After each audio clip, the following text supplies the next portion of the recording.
You think you know Henry VIII, the king with 6 wives, and the founder of the Church of England, but behind the portraits and the schoolbook tales hides a man whose life ended in a way so grotesque, it defies belief.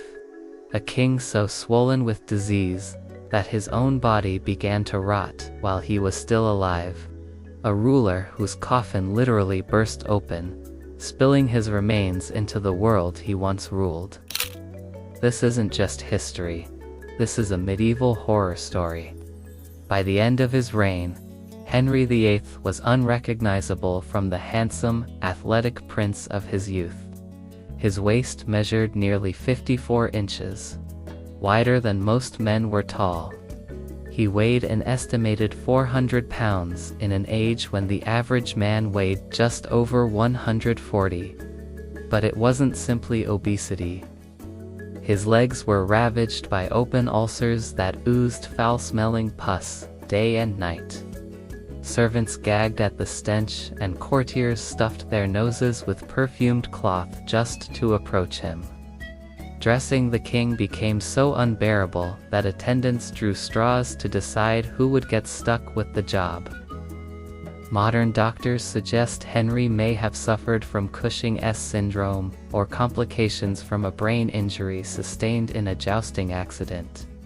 In 1536, that accident left him unconscious for 2 hours, and many historians believe it triggered the violent mood swings and paranoia that would define his later years. The once golden king had become a prisoner of his own decaying body. Henry's health was a nightmare, but for his 6 wives, life was even worse. Take Anne Boleyn. Before her beheading, she was forced to watch as 5 innocent men, including her own brother, were executed for allegedly committing adultery with her. Historians agree the charges were fabricated, designed to crush her spirit before her death. Then there was Catherine Howard, barely a teenager when Henry married her. When rumors of past romances reached the king, he not only executed her, he passed a new law making it treason for any woman to marry the king without confessing her sexual history. Even those who escaped execution lived in terror. Catherine of Aragon spent her final years isolated, forbidden to see her daughter. Anne of Cleves agreed to annul her marriage and pretend it never existed, all to avoid Henry's axe. Marriage to Henry VIII wasn't a crown of honor. It was a death sentence waiting to be signed. Henry VIII ate not like a king, but like an army. Historians estimate he consumed 5,000 calories a day, double what a working man would need. Whole pigs, chickens by the dozen, mountains of bread, oceans of wine. His kitchens employed more than 200 people, preparing 800 dishes daily to keep up with his demands. But Henry wasn't just greedy, he was superstitious. He believed swan would give him grace, venison would make him a better hunter, and oysters would fuel his passions. His meals became theater. Servants tasted every bite for poison, then waited 30 minutes to see if they survived before Henry would touch the food. A simple dinner turned into a 4-hour performance, with the king eating while hundreds looked on. Even as ulcers ate away at his flesh, Henry gorged himself, convinced that royal blood made him untouchable by mortal ailments. But Henry's gluttony was matched only by his paranoia. He slept beside loaded crossbows and daggers, with guards stationed inside his chamber at all times.